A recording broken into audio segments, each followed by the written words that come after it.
اور انہوں نے کہا کہ عبدالصمد نے ہمیں خبر دی اس کی، اور انہوں نے کہا ہمیں عبدالرحمن بن عبداللہ بن دینار نے، انہوں نے کہا میں نے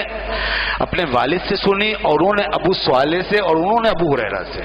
کہ نبی صلی اللہ علیہ وسلم نے فرمایا ان رجلا رأى کلبا، ایک شخص تھا اس نے کتے کو دیکھا، یاکل الثری من العطش،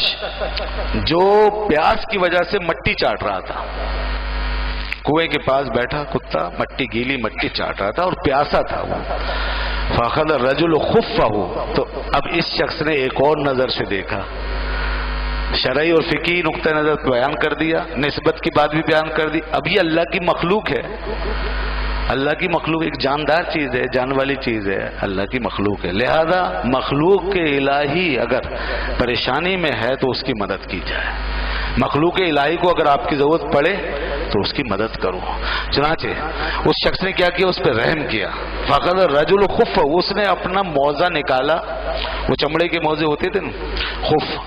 تو اس نے اپنی جراب اپنا موزہ وہ لیا اور فجعل یغرف لہو بہی، اور پھر اس نے اس کے لیے پانی بھرا، اس موزے میں پانی بھرا، حتی رواہ، یہاں تک کہ اس کو سیراب کر دیا، پانی نکالتا تھا کنویں سے اس کو پلاتا تھا، پانی نکالتا تھا اس کو پلاتا تھا، فشکر اللہ لہ، حدیث میں آتا اللہ کو اس کی ادا بہت پسند آئی، اور اللہ نے اس ایک نیکی پر اس کو جزا عطا فرمائی، تو کیا جزا عطا فرمائی، اللہ اکبر، فادخلہ الجنہ، اللہ نے اسے جنت میں داخل کر دیا، ایک کتے کو پانی پلانے پہ جنت مل گئی۔ تو یہاں سے ایک اور نقطہ نظر پتہ چل رہا ہے، اب یہ نہیں کہ آپ وہ فقہی مسئلہ سن کے کہ جی منحوس ہے ناپاک ہے اور اس کو 7 مرتبہ دھونے سے پاک ہوتا ہے تو مارو پکڑ کے اور نہ پلاؤ پانی اور بگاؤ اسے، نہیں، یہ بھی نہ کرو، ظلم نہیں ہے۔ اگر کوئی جانور، کسی جانور کو تکلیف ہے، یہاں تک کہ کتا بھی ہے، تو اس کی مدد آپ کر سکتے ہیں تو کریں، اور اپنے ہاتھوں سے اس کے ساتھ کوئی ظلم زیادتی نہ کریں، تو یہ بھی اللہ کے ہاں اجر کا سبب بنتا ہے۔ حدیث میں آتا ہے ہر تر کلیجی میں تمہارے لیے اجر ہے، ہر تر کلیجی، اس کا مطلب کیا ہے، یعنی جتنے ذی روح اور ذی جان ہیں، ہر جاندار کے اندر تمہارے لیے اجر ہے، اس کے ساتھ احسان کرو، اچھا سلوک کرو، اجر پاؤ گے، اور زیادتی اور ظلم نہ کرو ورنہ اللہ اس پر عذاب دے گا۔ یہ جو گھروں میں جانور پالتے ہیں آپ، ان کا بھی خیال رکھنا ضروری ہے کہ وہ بھوکے نہ رہیں، ان کو پانی ملے، کھانا ملے، چارہ ملے، ورنہ عذاب۔ چنانچہ بخاری شریف کی حدیث ہے کہ ایک عورت نے ایک بلی کو باندھ دیا، اسے نہ کھولا نہ کھلایا پلایا، وہ وہیں بندی رہی، بھوکی پیاسی مر گئی۔ فرمایا کہ اب اللہ تعالیٰ اس بلی کو جہنم کے ناخن دے کے اس کو مسلط فرما دے گا، اس پہ مسلط ہو گئی وہ بلی، اس بلی کو جہنم کے آگ کے ناخن دے کر کے اس پہ مسلط کر دیا ہے، اور وہ اسی طرح عذاب میں رہے گی۔ یہ ہے ایک جانور کو ستانے و عذاب دینے کا نتیجہ۔ تو اس لیے ہمیں جانوروں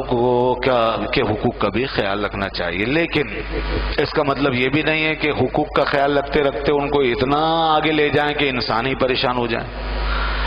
اب جانور کو جناب کچھ کر نہیں سکتے، بھگا نہیں سکتے، مار نہیں سکتے، چاہے انسانوں کو تکلیف ہوتی رہے، چاہے لوگوں کو کاٹتے رہیں، وہ ڈستے رہیں۔ شریعت میں اتنی ایسی بیوقوفیاں بھی نہیں ہیں،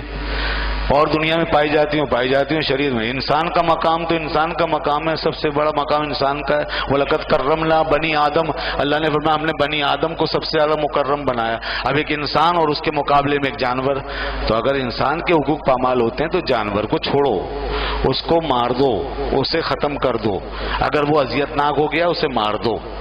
اگر وہ زہریلا ہو گیا اسے مار دو، اگر وہ تنگ کر رہا ہے اسے مار دو،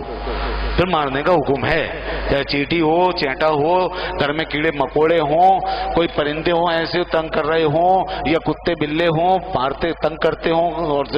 پریشان کرتے ہوں اور چیزیں خراب کرتے ہوں، تو پھر انہیں مار سکتے ہیں، یہ ظلم نہیں ہے۔ بعض لوگ یہاں بھی